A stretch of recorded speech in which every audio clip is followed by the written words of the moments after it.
actually have a pretty interesting experience going from Harvard, or going undergrad at Harvard, and your grad school over at Penn, or Wharton more specifically. And so I was wondering, maybe you could explain, the differences between that and, how different students from those different types approach it, and kind of your advice to those different types of students nowadays.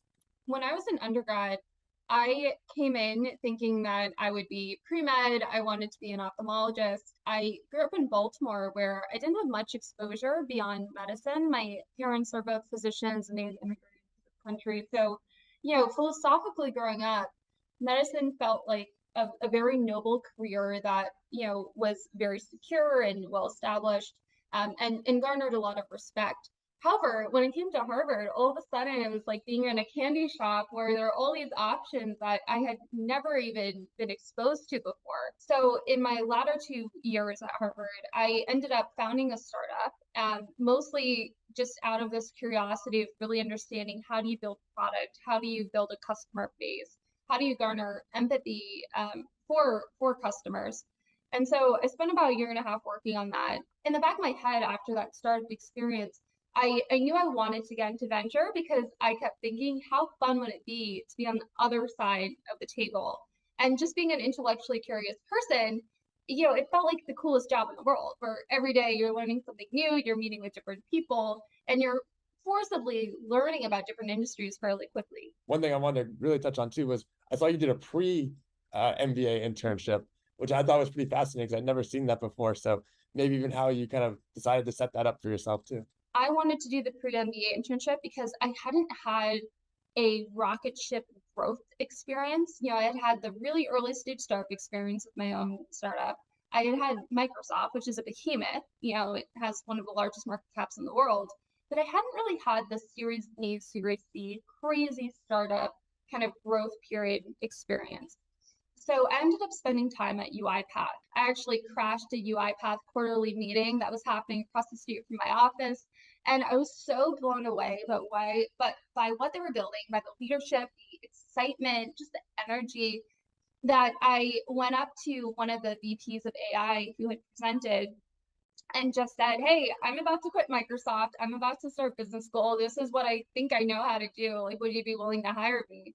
And the guy said, "Yeah, like, let's, talk in my office next week. Like, we're always looking for help. Why don't you come over?" So did a series of short interviews, quit Microsoft, and literally started working there about 2 weeks later.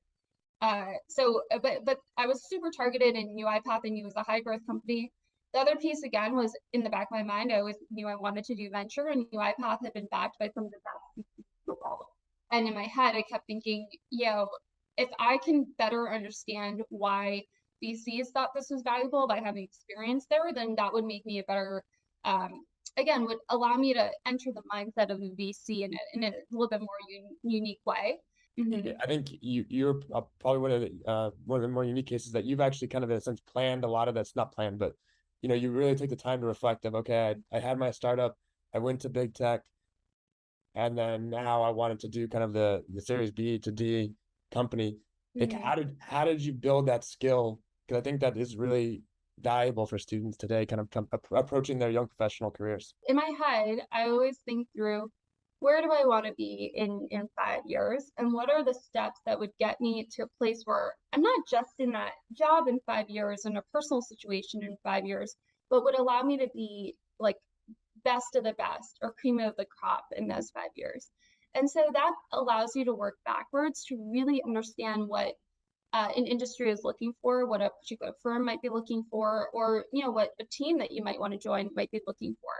And then from that 5 year goal, you then kind of work backwards to a 2 year goal, and you say, "Hey, what are the learning objectives that I can achieve over the course of 2 years?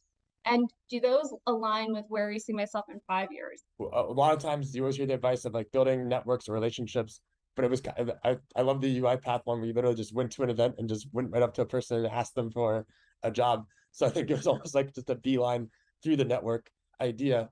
But is that something that you were also conscious of as you were kind of growing? Because again, while Microsoft is, a very great place to work, it's somewhat outside of the traditional VC, powerhouse networks in a sense. But so again, how do you start to kind of build those networks, or did you wait until you kind of got to Wharton to start thinking through that again, or where did you see yourself building that portion of it? The best thing to do if you want to be in venture is to act like a VC.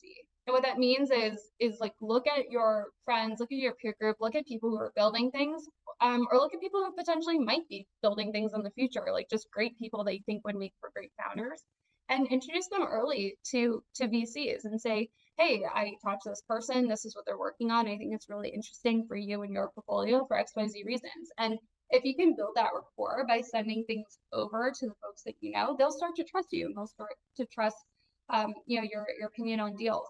The other piece of advice I give a lot of students when they're about to interview with VC firms or even just talk to a VC is something that people don't do enough is before you talk to a VC or like a partner, maybe it's in your associate or VP who sits on the board, talk to the folks who work at their portfolio companies.